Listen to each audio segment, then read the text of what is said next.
Morning. ఋషులు ఇద్దరు పెద్దలకు కూడా ఋషులు ఏం చేస్తారు? యజ్ఞాలు, పూజలు, లేకపోతే యాగాలు చేసి దేశం సుభిక్షంగా ఉండాలి, రాష్ట్రం సుభిక్షంగా ఉండాలని చెప్పి ఋషులు చేస్తారు. నీ పేరు ఆ ఋషి కాబట్టి చెప్తున్నా. అయితే మనకున్న సమాచారం ఏంటంటే మనోడు మిస్టర్ హరీష్ రావు గారు డేట్లు మన వాళ్ళు చెప్పింది కానీ శివమొగ్గ అంటే కర్ణాటక. అవును, కర్ణాటక.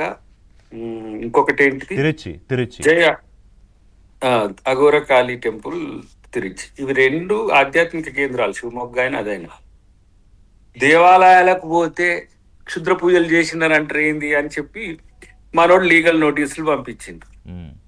తిరుపతికి పోయిండు మనోడు, ఎవరన్నా ఆబ్జెక్షన్ చెప్పిండ్రా? శివమొగ్గకు పోయిండ్రు, ఆబ్జెక్షన్ చెప్పిండ్రా? శివమొగ్గ కూడా మనోడు లాస్ట్ ఇయర్ చెప్తా డేట్ కూడా పర్లేదు, డేట్ ఈజ్ నాట్ సో అక్కడ డే కాదు అమ్మా, అది ఇంపార్టెంట్. ఫిబ్రవరి 2, 2025లో శివమొగ్గ అనుకుంటా కదా, మార్చి నుంచి జూలై మధ్యలో ఇవన్నీ. అక్కడికి పోయి అక్కడ ఒక పోలీస్ ఆఫీసర్ పేరు చెప్పి సెక్యూరిటీ ఆఫీస్ లో కూర్చున్నాడు. హరీష్ రావు అంటే ఎవరు? మాజీ మంత్రి, వెల్ నోన్ పర్సన్ కదా. పోలీస్ ఆఫీసర్ నేమ్ ఎవరో పోలీస్ ఆఫీసర్ తీసుకుపోయి అక్కడ వేరే పేరు మీద కూర్చోవాల్సిన అవసరం ఏంది? శివమొగ్గ పోతే ఏమన్నా దేవుడు మనల్ని పేరు మార్చుకోమని చెప్తాడా? లేకపోతే ఇప్పుడు మీకు తెలియంది కాదు కదా, ఏ దేవాలయాల కన్నైనా భక్తులు పూజల కోసం వస్తారు. అక్కడే క్షుద్ర పూజలు చేసేటోళ్ళు కూడా ఉంటారు. ఆయన సోర్స్ ఏంది? భక్తుల నమ్మకం ఒక ఎత్తు అయితే, ఈ క్షుద్ర పూజలో, తాంత్రిక పూజలో ఇవన్నీ వాస్తవాలు కావు. కానీ ఆశ కొంతమందికి. ఏమని ఆశ ఉండాలి? ఇగో ఈ రాష్ట్రంలో వానలు పడాలి, ప్రజలు, తెలంగాణ ప్రజలు మంచిగా ఉండాలి, భారతదేశ ప్రజలు మంచిగా ఉండాలని మనం టెంపుల్కి పోయి మొక్కుకున్న తెలంగాణ మంచిగా ఉండాలి, ఆంధ్రప్రదేశ్ మంచిగా ఉండాలి, తెలుగు రాష్ట్రాలు సుభిక్షంగా ఉండాలని కోరుకుంటాం. ఇప్పుడు ఇక్కడ ఈ ఒక అంశం మనం చర్చ పెడదాం. ఒకవేళ పూజకే పోతే ప్రోటోకాల్ కూడా ఉంటుంది మనకు. టెంపుల్స్కి పోతే ఎమ్మెల్యే అయినా, ఎమ్మెల్సీ అయినా, లేకపోతే ఎంపీ అయినా, ఇంకా తిరుపతి లాంటి మహాపుణ్యక్షేత్రం మాకు వారానికి ఒక 4 మేము కూడా భక్తులకు, మా నియోజకవర్గ ప్రజలకు వచ్చి మాకు అవకాశం ఇచ్చింది.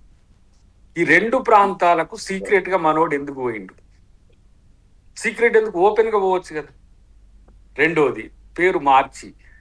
ఇప్పుడు నాకున్న సమాచారం ఏంటి, అక్కడ వెళ్ళి కూడా ఇలాంటి తాంత్రిక, మాంత్రిక, బేతాల, లేదంటే ఇంకా మన పాతాల భైరవులుగా ఎస్వి రంగారావు గారి పాత్ర ఉన్నట్టు, జగదేక వీడతిలోక సుందర్ల, అమరీష్పూర్ లెక్క ఇలాంటి చేయాల్సిన అవసరం ఏమొచ్చిందని నేనన్నా ఫస్ట్. తర్వాత మా రామ్మోహన్ అన్నాడు, తర్వాత మా పిసిసి గారు అన్నారు. సమాచారం లేకుండా పిసిసి కూడా అన్నాడు కదా, దీనికి సమాధానం చెప్పాలి. కానీ నాకు ఒక ప్రశ్న ఇక్కడ, దయాకర్ గారు నాకు ఒక ప్రశ్న. ఇప్పుడు ఎవరైతే టెంపుల్కి వెళ్ళి సరే, లేకపోతే ఏ పూజలు చేయించుకున్నా, ఆ పూజలు చేయమని అడిగిన వాళ్ళకి, చేసిన వాళ్ళకి తెలుస్తుంది. అక్కడ ఏదో సంకల్పాలు చెప్తారు, దేనికో చెప్తారు. అది మీకు ఎలా సమాచారం వచ్చింది? పలానా దానికోసమే ఆయన పూజలు, క్షుద్ర పూజలు టెంపుల్లో గోత్రనామాలు చెప్పి, కుటుంబ వివరాలు చెప్పి, మనం పంతులు గారికి అన్ని వివరాలు చెప్తాం. ఈ పూజల్లో అవి ఉండవు, ఇవి వేరే.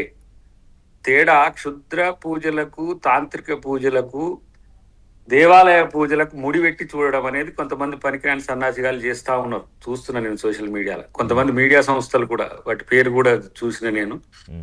అసలు ఫస్ట్ వాళ్ళు క్వశ్చన్ చేయాల్సింది, ఈ పూజలు ఎందుకు చేయాల్సి వచ్చిందిరా నాయన అని అడగాలి.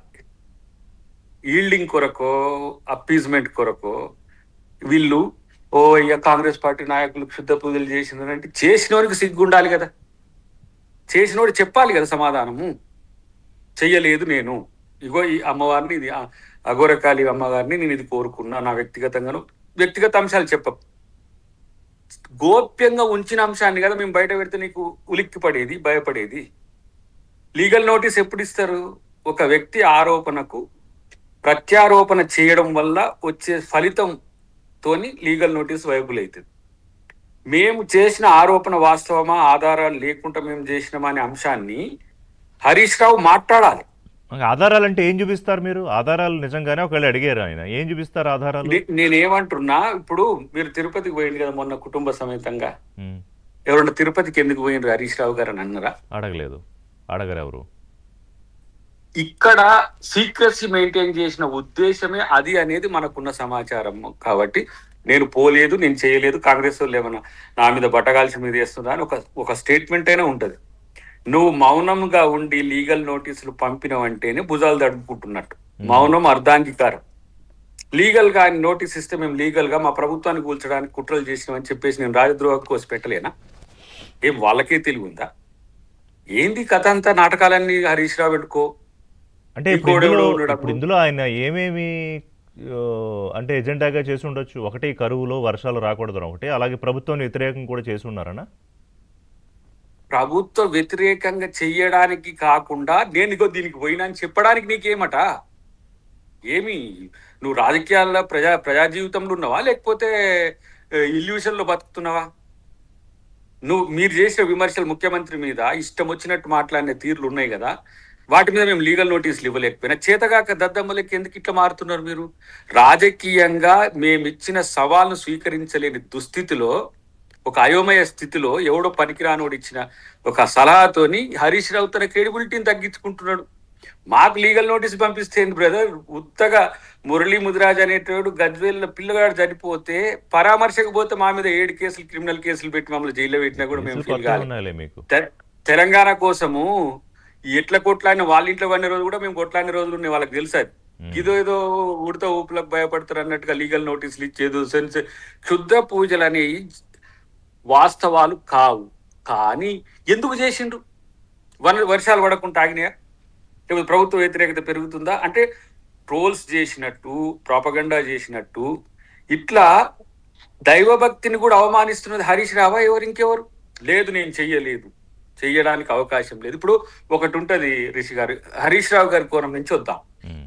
నేను చెయ్యక ముందే నా మీద వీళ్ళు ఎట్లా అంటుంటానంటే, కనీసం నేను చెయ్యలేదని అడ్రస్ చేసినావు నువ్వు ఎక్కడన్నా? ఒకటి ప్రెస్ మీట్ చూపి ఆయన నిన్న మళ్ళీ వాటర్ మీద పెద్ద ప్రపంచం మీన్స్ నేను లీగల్ నోటీస్ పంపిస్తాను. నా ప్రభుత్వాన్ని కూల్చడానికి కుట్రలు చేసినవా లేదా అనేది నువ్వు కూడా చెప్పాలని నేను పంపిస్తాను రేపు. కానీ మేము మీలాగా భయపడి లేకపోతే ఆందోళన చెందో డిఫెన్స్ తో లేము. ఒక అద్దంకి దాకా ఒక మాట మాట్లాడుతుంటే వేగ్గా మాట్లాడతాడా? వీళ్ళకు సర్వీస్ చేసినప్పుడు కూడా తెలుసు కదా ఎట్లా కేసీఆర్ ను మూవ్మెంట్ లో ఎట్లా ప్రొటెక్ట్ చేసిన మనం పిచ్చి పిచ్చి మాటలన్నీ మాట్లాడితే ప్రొటెక్ట్ చేసిన వాళ్ళం మేము. ఏమో అల్లటప్ప ముచ్చట్టు మాట్లాడు, ఎవడోడు పనికిరాడు, గుండుగాడు మాట్లాడుతున్నాడు, మాట్లాడుతున్నాడు. అదే నాకు ఆశ్చర్యం వేసింది మీరు రేస్ చేసినప్పుడు, అందుకే నాకు ఆశ్చర్యం వేసింది టేకప్ చేయడానికి కూడా. ఫస్ట్ తెలియదు కదా రేపు ఏమైతుంది, డిఫమేషన్ వేస్తాడు. నా ప్రభుత్వాన్ని కూల్చడానికి కుట్ర చేసిన నువ్వు ద్రోహివా? నీ కుట్రను ఛేదించడానికి చేసిన బ్లాస్ట్ చేసిన నేను ద్రోహిన? ఎక్కడ నడుస్తుంది? తప్పు చెయ్యడం మీ వంతే. తప్పు చేసిన దాన్ని ప్రశ్నిస్తే నాకు లీగల్ నోటీసులు పంపిస్తారు. నేను లీగల్ నోటీస్ ను గవర్నమెంట్ రాజ్యాంగం చట్టాలను గౌరవించే వ్యక్తులం కాబట్టి మేము వాటిని అంగీకరిస్తాం, సమాధానం చెప్తాం, మేము తీసుకుంటాం సమాధానం చెప్తాం, కోర్టు ఎట్లా చెప్తే అట్లా తీసుకుంటాం. But where you are Harish మన ఏబిఎన్ ద్వారా అడుగుతున్నా, నీ ఉద్దేశం ఏంటి దీంట్లో? ఎవరి ట్రాప్ లో పడి నువ్వు లీగల్ నోటీస్ పంపించినావు? డిఫెన్స్ ఎందుకు పడుతున్నావు? ఏదో ప్రాబ్లమ్ షూటర్ ఏదో సంథింగ్ మనోని అంటారు కదా వెనకటికి. ఇంత దీన స్థితికి దిగజారిన దాని వెనుక ఉన్నది ఆత్మ పరిశీలన చేసుకో. అద్దంకి దాకర్ మాట్లాడితే ఆయనకి ఏదో పిచ్చి లేచి మాట్లాడు ఓడేమో ఎంత ఎక్కి తాగింది దిగలేదా అంటే, ఈ సన్నాసిగాళ్ళు ఫాల్తు గాళ్ళకి కనీసం వాళ్ళకి ఏందో తెలుసా ఎక్కడెక్కడ జరుగుతుందో? అంటే మీరు డిఫేమ్ చేయడానికి చేస్తారా? దయాకర్ క్యారెక్టర్ అసాసినేట్ చేస్తారా? ఎవరురా మీరు? నాకు అర్థం కాదు. మీ స్థాయి ఏంది? మీ సోషల్ మీడియాలో మాట్లాడేవాళ్ళ ఎవడైనా సరే, హూమ్సో ఎవర్, మమ్మల్ని మా క్యారెక్టర్ అసాసిన్ చేసే స్థాయి వాళ్ళ పనికిరాని సన్నాసి కాలేదు. ఒక ప్రశ్న, దానికి సమాధానం రావాలి ప్రజాస్వామ్యయుతంగా. ఇది రాజకీయం. దాన్ని పక్కన పెట్టేసి ఇప్పుడు కొంతమంది నేను చూస్తున్నా కదా, ఇప్పుడు ఏదో మాకు పంపిస్తున్నారు మీడియా సంస్థలు కూడా, ఏదో కాంగ్రెస్ పార్టీ నాయకులు తప్పు చేసిండు, కాంగ్రెస్ పిచ్చి సన్నాసులారా. ఇలా మూఢనమ్మకాలను, క్షుద్ర పూజలను, తాంత్రిక పూజలు ఎవడన్నా చేస్తే వాళ్ళు చెంపమనాలి. మూఢనమ్మకాలను ప్రోత్సహించే విధంగా కాంగ్రెస్ పార్టీ నాయకులు తప్పు చేసినట్టు ఇప్పుడు ఇంకాడు వచ్చిండు మాకు చెప్తానికి. మాకు తెలియదు, ఈయనకే పెద్ద మేధావులు వచ్చిండు. మాట్లాడే ప్రతి సన్నాసికి కూడా చెప్తున్నాను మీ ద్వారా, ఏబిఎన్ ద్వారా. ఎందుకంటే నేను అమెరికాలో ఉన్నా కాబట్టి అక్కడికి వచ్చి ప్రెస్ మీట్ లో ఆడ పెద్ద ఆర్గనైజ్ చేసి చెప్పడానికి నాకు సమయం లేదు కాబట్టి ఏబిఎన్ ద్వారా ఇప్పుడు ఇంత నాకు క్రిటికల్ షెడ్యూల్లో కూడా మీకు ఎందుకు వచ్చి నేను ఈ వివరాలన్నీ ఇస్తున్నా. కనీసం లైన్ తెలియదు సన్నాసి గాళ్ళ కుక్కనే వాడు కూడా పెట్టమన్నాడు ప్రెస్ మీట్ వాడు ప్రవీణ్ కుమార్ అంటే వాడు పెడతాడు, ఇంకోడు పనికిరానోడు పెట్టేసి యూట్యూబర్లు పెట్టేసి తెలియదా మీ వాళ్ళ సంకలు నాకే అని చెప్పి. ఇలా తెలంగాణ సమాజము కావాలని తెలంగాణ సమాజం బాగుపడాలని కోరుకోండి.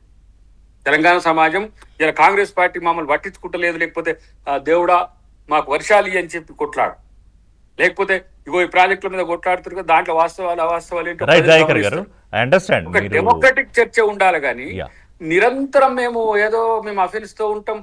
ఇప్పటికి పవర్ లో ఉన్నది వాళ్ళు అనుకుంటున్న పరిస్థితి ఉన్నది. ఇప్పుడు 5 minutes లో మళ్ళీ మీ దగ్గరికి వస్తా దయాకర్ గారు.